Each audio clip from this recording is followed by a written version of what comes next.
Devant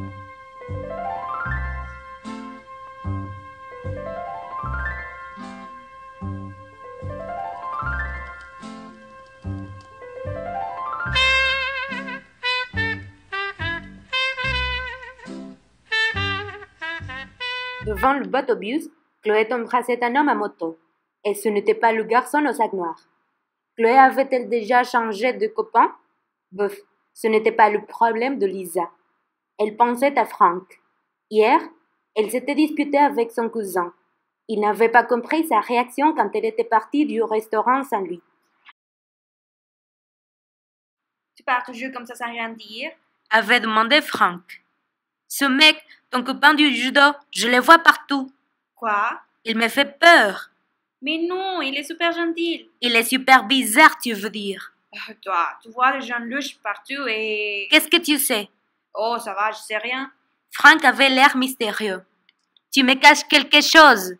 Mais non, j'ai promis de ne rien dire. Je me demande ce que tu trafiques avec ce type.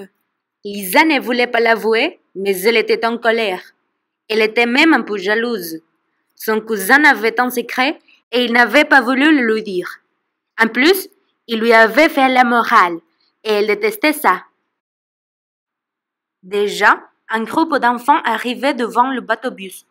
La jeune fille regardait le petit. Ils étaient mignons. Ils devaient avoir 6 ou 7 ans. Lisa aimait bien répondre à leurs questions sur les monuments de Paris. Chloé, elle, détestait ça. Les enfants l'énervaient. Ils ont toujours quelque chose à demander. Et moi, je ne suis pas une machine à réponse. En fait, Chloé avait peur des enfants car avec leurs questions, ils lui posaient des cols. Malheureusement pour elle, ce matin, il n'y avait que des enfants sur le bateau-bus, dont un enfant un peu rebelle. C'était Kevin. J'aime pas les bateaux. C'est nul, super nul. Moi, j'ai volé tout en haut de la tour Eiffel. Kevin courait partout sur le bateau. Les monitrices ne savaient plus quoi faire de lui. À un moment, Patrick l'avait pris avec lui. Mais le petit n'était resté que quelques minutes. Et tout à coup, alors que le bateau-bus était en train de quitter le quai, Kevin avait escaladé le rebord du bateau. Il avait hurlé. Non, je ne peux pas partir, capitaine, restez. Et il avait tombé dans la Seine. Lisa n'avait pas réfléchi. Elle avait horreur de l'eau, mais elle avait sauté derrière l'enfant. Kevin était déjà sous l'eau et il ne savait pas nager. Très vite, Lisa avait réussi à le récupérer. Ouf, il respirait, mais il ne criait pas. Il ne disait rien. En fait, il avait très peur. Lisa, elle avait oublié d'avoir peur. Elle parlait au petit garçon. Elle lui disait que tout allait bien, qu'il n'était pas loin du quai. Elle lui racontait des histoires. Mais même dans l'eau, un petit garçon de 7 ans était lourd. Allait-elle pouvoir le sauver? Elle entendait Patrick crier des choses qu'elle ne comprenait pas. Il leur avait jeté une grosse bouée blanche. Heureusement, sur le quai, quelqu'un avait plongé et nageait vers Lisa et Kevin. C'est bon, je le prends. Je suis maître nageur. C'était le garçon au sac noir. Lisa avait halluciné quand elle l'avait vu devant elle. C'était pas possible. Elle était maintenant vraiment folle. Mais elle n'avait pas eu le temps de se demander ce que le jeune homme faisait encore là. Il était là, heureusement, et c'était le plus important. Kevin était sauvé. Le garçon au sac noir s'appelait Farid. C'est ce qu'il lui avait répondu quand elle avait voulu lui dire merci. Il avait aidé Lisa à sortir de l'eau alors qu'elle s'était soudain sentie très mal. Il avait ensuite proposé de l'accompagner chez elle, mais elle n'avait pas voulu. Elle était montée dans un taxi. Le chauffeur africain écoutait de la musique très forte, une chanson de Titan Jaffa Coli. Elle n'arrêtait pas de téléphoner en parlant dans une langue qu'elle ne connaissait pas. Puis, le taxi s'était arrêté devant chez elle et le chauffeur n'avait pas voulu d'argent. Tu sais, j'attends des clients à côté de la tour Eiffel et j'ai tout vu. Tu as sauvé un enfant. Je n'étais pas toute seule. Oui, les garçons étaient super aussi. C'est un mec bien. J'ai déjà raconté votre aventure à tous mes amis. Je ne vais quand même pas te faire payer. C'est bien, c'est très bien. Allez, bonne journée, mademoiselle. À la maison, Frank travaillait sur un dessin. Lisa avait voulu tout lui raconter, mais Frank connaissait déjà toute l'histoire. Je sais tout, Farid m'a appelé. Tu peux m'expliquer? Je comprends plus rien. C'est qui ce type? T'as pas remarqué qu'il était amoureux de toi? Silence. Lisa ne bouillait pas. Que faire? Que dire? Comment réagir? Maintenant, cette éventualité ne la faisait plus rire. Quand Chloé en avait parlé au début, Lisa avait trouvé ça drôle. Mais là, c'était Frank, son cousin, qui parlait, et il ne lui avait jamais parlé comme ça. En plus, depuis quelques jours, les choses avaient changé. Peu à peu, Farid était vraiment entré dans la vie de Lisa. La première fois, Farid l'a vu à la piscine de la Botocaille. Il travaille là-bas comme maître nageur 2 fois par semaine. C'est pas possible. J'aime pas l'eau. Je vais jamais à la piscine. Mais tu nageais pas. Ce sont de petits voisins. Je les accompagne parfois le mercredi quand leur maman travaille. Il vient aussi dans le quartier parce qu'il y a le club de judo. Lisa comprenait enfin pourquoi elle avait eu le sentiment de connaître le garçon au sac noir. Elle l'avait sûrement croisé dans les quartiers. Paris n'était finalement pas si grand que ça. Mais en fait, ce n'est pas à la Botocaille qu'il t'a vraiment remarqué. C'est sur le bateau. Lisa écoutait et hallucinait. Il a eu le coup de foudre pour toi, mais tu lui faisais peur. Lisa avait éclaté de rire. Moi? Faire peur à quelqu'un? C'est plutôt le contraire. C'est lui qui t'a raconté ça? J'ai rien inventé. Non, mais cette histoire colle pas. Pourquoi est-ce qu'il prend le bateau? Je viens de te le dire. Non, la vraie raison. Mais c'est vrai, il est amoureux de toi. La première fois, il ne savait pas qu'il allait me voir sur le bateau. Ah ça, je peux pas le dire. Ah, monsieur aime le mystère. On avait sonné à la porte. Frank était tout de suite allé ouvrir. C'était Patrick qui venait prendre des nouvelles. Alors, comment tu vas? Frank me raconte des histoires à dormir debout. Lisa, la tête dure! Criait Frank qui était dans la cuisine. Le jour suivant, Frank et Lisa n'avaient plus parlé de Farid. La jeune fille avait interdit à son cousin de lui parler du garçon au sac noir. Elle ne croyait pas cette histoire de garçon amoureux, mais elle voulait absolument savoir ce que Farid faisait sur les bateaux. Un jour, Lisa avait appelé l'agence Mystère et Marketing. Bonjour, je cherche du travail. Vous appelez de la part de... D'un ami, Farid. Ah, vous cherchez un emploi de client mystère. Oui. Désolé, nous n'avons besoin de personne pour le moment.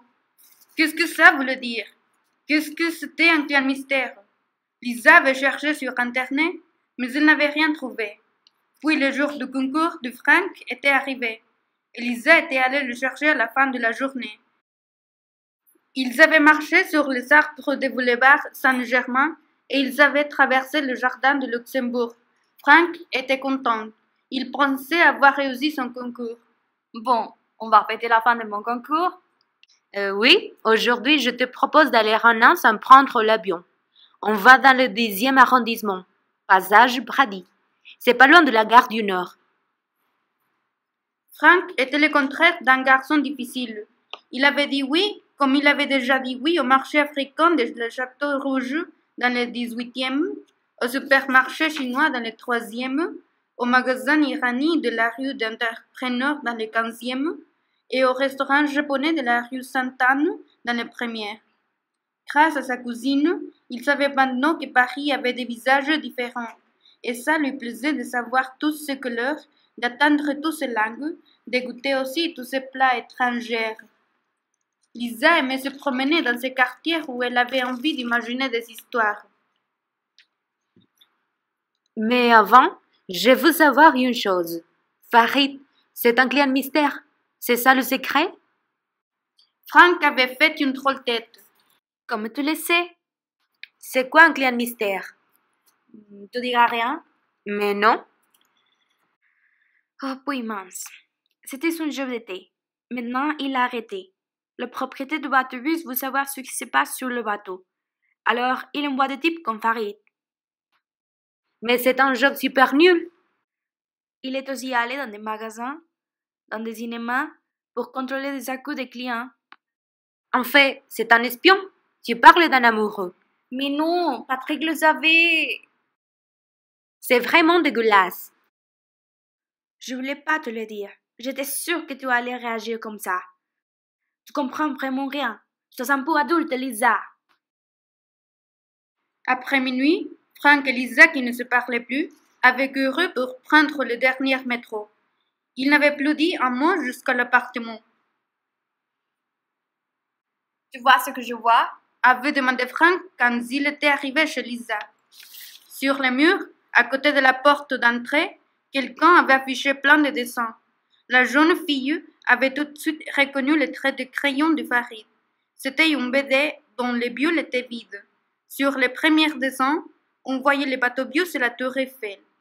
Puis, on découvrait les personnages de l'histoire, Lisa et Farid. On les voyait sur les bateaux, dans le métro, dans le RER, à Montmartre, devant Beaubourg, Porte-Meillon et dans la scène avec Kevin. Ces dessins boulevardisaient Lisa. D'abord, ils étaient magnifiques. Celui qui les avait dessinés était forcément un type bien. Ensuite, Lisa voyait sa vie dans cette BD et ses sentiments. Farid ne lui avait jamais parlé, mais il avait tout compris. C'était fou. Elle découvrait aussi qu'il l'avait vu quand elle le suivait, mais il n'avait rien dit. Il n'y avait qu'une image sur laquelle Lisa n'était pas. C'était l'image où Farid parlait à Chloé et c'était la seule image où il y avait un dialogue. Le garçon disait « Je ne suis pas amoureux de toi. » « Je le sais bien, mais elle ne me croit pas. » Sur l'avant-dernière image, on voyait Lisa qui découvrait les dessins de Farid sur les murs. La dernière image était vide. Je ne comprends pas pourquoi ce type n'essaie pas de faire des beaux-arts. Il est 10 fois meilleur que moi. Lisa n'avait pas répondu. Mais bon, il n'aime pas les études. Il veut travailler. Continuait Franck, Lisa restait muette. Un studio de dessin animé dans le 12e arrondissement vient de l'engager. Tu vois, il ne va plus être client mystère. Lisa ne disait toujours rien. Il est vraiment amoureux de toi, insistait Franck. Tu as de la chance. Farid, c'est un mec bien. En plus, il est génial. Mais arrête de me faire l'article. Tu ne vends pas une voiture. Je voudrais t'ouvrir les yeux, c'est tout. Et moi, je voudrais te demander quelque chose. Le soir où on est allé au restaurant, quand Farid était sur la place, en fait, vous aviez organisé la rencontre. C'était pas l'hasard. Franck avait encore fait une drôle de tête. Pourquoi tu m'as rien dit? J'essayais. On a tous essayé. Mais t'étais tu. Mets-toi à la place de Farid. On ne peut pas t'approcher. T'as toujours peur de tout. Tu sors tes griffes et t'appelles la police. Mais je sais rien de lui. On peut pas donner sa confiance comme ça. Avait répondu Lisa qui pleurait maintenant dans les bras de son cousin. Lisa avait passé une nuit blanche. Elle avait découvert trop de choses en même temps. Elle avait passé la nuit à réfléchir et à écrire. Puis le matin était arrivé très vite. Avant d'aller sur le bateau-bus, pour son dernier jour de travail, Lisa était allée rue Lepic. Elle devait parler à Farid. Elle avait réussi à entrer dans l'immeuble sans le digicode. C'était l'heure où les gens allaient travailler. Mais où sonner? Elle ne connaissait pas le nom de famille du jeune homme. Soudain, un petit chat noir était apparu dans les escaliers. « Minouchka !» appelait une voix de fond. « Minouchka !» Le petit chat regardait Lisa. Quelle surprise, avait-il l'air de penser. « Je ne sais plus quoi faire avec cet animal. Vous pouvez me l'attraper, s'il vous plaît ?» Oui, tout de suite. Excusez-moi, madame. Je cherche Farid. La dame avait regardé Lisa de la tête aux pieds. Moi aussi, je le cherchais. Il est parti. Il a déménagé hier, mais il a oublié son chat. Vous connaissez sa nouvelle adresse? Non, mais il va sûrement me revenir pour les chats. Lisa était plus triste que jamais. Les seules choses qu'elle pouvait faire maintenant, c'était d'aller travailler. Est-ce que ce garçon allait vraiment l'attendre toute sa vie? Elle n'avait rien compris, rien voulu savoir. Qu'est-ce que tu fais là? Lui avait demandé Patrick à son arrivée sur le bateau. Bon, je viens travailler. J'ai plus besoin de toi. Avait-il dit durement à Lisa qui ne la reconnaît pas. C'est vrai que t'as la tête dure. Allez, va aller retrouver ce garçon. Allez, vas-y, vite. Lisa découvrait qu'elle avait été la dernière à comprendre ce qui lui arrivait.